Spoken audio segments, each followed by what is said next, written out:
পুরান ঢাকার অলিগলিতে হাঁটলে সেখানকার বাতাস, খাবারের গন্ধ, মানুষের কথার আওয়াজ সবকিছু মিলিয়ে একটা অন্যরকম অনুভূতি হয়, তাই না?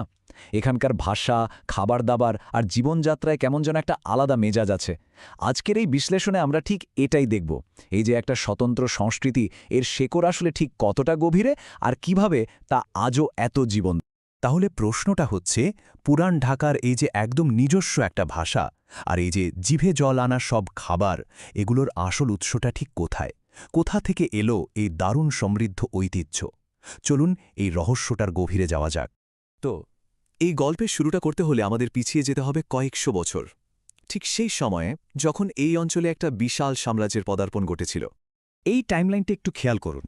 দেখুন, মুঘল সাম্রাজ্য প্রতিষ্ঠা হয়েছিল ১৫২৬ সালে, কিন্তু ঢাকার জন্য সবচেয়ে গুরুত্বপূর্ণ সময়টা ছিল ১৬০০ দশক। ঠিক তখনই কিন্তু প্রশাসক, সৈনিক আর নানা পদের কারিগররা দলে দলে ঢাকায় আসতে শুরু করেন, আর তাদের সাথেই নিয়ে আসেন নিজেদের ভাষা, খাবার আর জীবনযাপনের তরতরিকা। এই যে সাংস্কৃতিক একটা মেলবন্ধন, এটা কিন্তু ১৮৫৭ সাল পর্যন্ত, মানে মুঘল যুগের একেবারে শেষ পর্যন্ত চলতেই থাকে। তাহলে ভাবুন তো, এই সংস্কৃতির মূল কেন্দ্রবিন্দুগুলো ছিল দিল্লি, আগ্রা আর লখনৌয়ের মতো সব জমজমাট শহর। সেখানেই উর্দু ভাষা, শিল্প, সঙ্গীত আর শাহী আদব কায়দা একদম ফুলে ফেপে উঠেছিল। আর সেখান থেকেই সেই সংস্কৃতির স্রোতটা ধীরে ধীরে ঢাকার দিকে বয়ে আসে আর এখানকার মাটির সাথে মিশে গিয়ে একটা সম্পূর্ণ নতুন রূপ নেয়। চলুন সবার আগে ভাষার দিকটা একটু দেখা যাক। এটা কিন্তু দারুণ একটা ব্যাপার যে কিভাবে সময়ের সাথে সাথে শব্দগুলো এক জায়গা থেকে অন্য জায়গায় ভ্রমণ করে আর ইতিহাসের সাক্ষী হয়ে থেকে যায়।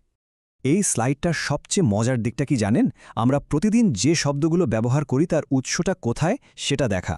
এই যেমন ধরুন, নাজুক বা মেহমানের মতো শব্দ, এগুলো এসেছে ফার্সি থেকে। আবার কবর শব্দটা আরবি থেকে, আর মহরমের তাজিয়ার মতো শব্দ কিন্তু ফার্সি মূলের। এই সবগুলো শব্দই মুঘলদের হাত ধরে ঢাকাইয়া উর্দুতে এমনভাবে মিশে গেছে যে এখন আমাদের কথারই একটা অংশ হয়ে গেছে। আচ্ছা, ভাষা তো গেল, এবার আসা যাক সবচেয়ে মুখরোচক প্রসঙ্গে, মানে খাবার। এখানকার রান্নায় যে একটা রাজকীয় স্বাদ আর ঘ্রাণ পাওয়া যায়, সেটাও কিন্তু মোগলদের কাছ থেকে পাওয়া এক অসাধারণ উত্তরাধিকার। একবার শুধু ভাবুন তো, সেই লখনৌ আর আগ্রার শাহী রান্নাঘরের গোপন সব রেসিপি, সেই স্বাদ আর ঐতিহ্য সরাসরি চলে এসেছে পুরান ঢাকার বাড়ির রান্নাঘরে। এটা আসলে শুধু খাবার না, এটা যেন ইতিহাসের একটা জীবন্ত অধ্যায়, যার স্বাদ আমরা প্রতিদিন নিচ্ছি। বিরিয়ানি, কাবাব, কোরমা, নেহারি, এমনকি মিষ্টির মধ্যে জিলাপি, এই সব বিখ্যাত খাবারগুলো আসলে সরাসরি মোগল রান্নাঘর থেকে পাওয়া এক একটা অমূল্য উপহার। আর এগুলো এখন ঢাকাইয়া খাদ্য সংস্কৃতির এতটাই অবিচ্ছেদ্য অংশ যে এগুলো ছাড়া ভাবাই যায় না। খাবার আর ভাষার পাশাপাশি মুঘলরা কিন্তু সাথে করে নিয়ে এসেছিলেন নতুন সুর আর উৎসবের হাজারো রং। চলুন দেখি শিল্প, সঙ্গীত আর উদযাপনের ক্ষেত্রে তাদের প্রভাবটা ঠিক কতটা গভীর ছিল। সত্যি বলতে, মুঘলরাই এই অঞ্চলে উচ্চাঙ্গ সঙ্গীত, গজল, থিয়েটার্স এবং নৃত্যের মতো পরিশীলিত শিল্পকলার প্রচলন করেন। তাদের হাত ধরেই কিন্তু এখানকার সাংস্কৃতিক জগৎটা একটা অন্য মাত্রা পায়। আর এই স্লাইডটা তো একদম চোখে আঙুল দিয়ে দেখিয়ে দিচ্ছে যে সেই ঐতিহ্য আজও কিভাবে আমাদের মধ্যে বেঁচে আছে।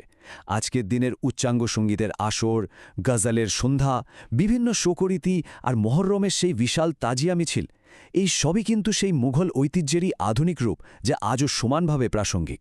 এবার আমরা দেখব আরেকটু ব্যক্তিগত পর্যায়ে, মানে আমাদের দৈনন্দিন জীবনে, সামাজিক রীতিনীতি আর আচার আচরণে মুঘল প্রভাব কিভাবে এখনও প্রতিফলিত হয়।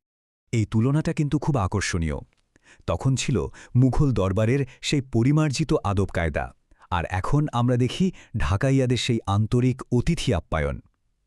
সেই দরবারি আচার আর সম্মান দেখানোর রীতিটাই সময়ের সাথে সাথে অতিথি আপ্যায়নের এই সুন্দর ঐতিহ্যে বদলে গেছে।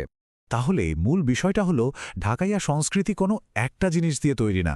এটা আসলে ভাষা, খাবার, শিল্প আর দৈনন্দিন রীতিনীতির মতো অনেকগুলো রঙিন সুতো দিয়ে বোনা একটা সুন্দর নকশিকাঁথার মতো, যার প্রত্যেকটা সুতো সেই পুরনো যুগ থেকে এসে আজকের দিনের গল্প বলছে। সবশেষে একটা প্রশ্ন কিন্তু মনে থেকেই যায়।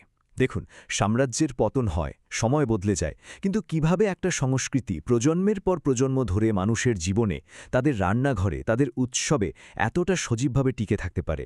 ব্যাপারটা আসলেই ভাবার মতো, তাই না?